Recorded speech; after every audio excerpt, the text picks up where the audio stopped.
Good day, Sir, Madam.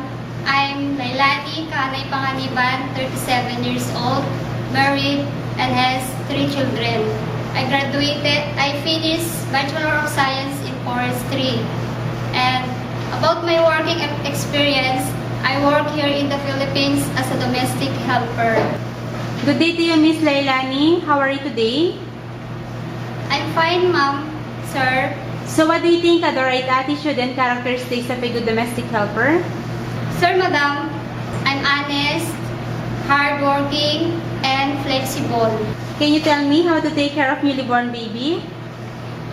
Sir, Madam, the proper way of taking care of baby is I will take him a bath every day. I will give him milk on time, giving her vitamin and medicines. So what if you commit a mistake? What will you do? Sir, Madam, I will ask an apology, and I will say, Sir, Madam, I'm very sorry. I will not do it again. Any message or promise to your employer? Sir, Madam, please do hire me because I really need this job for the future of my children, and I promise that I will do my job and responsibilities,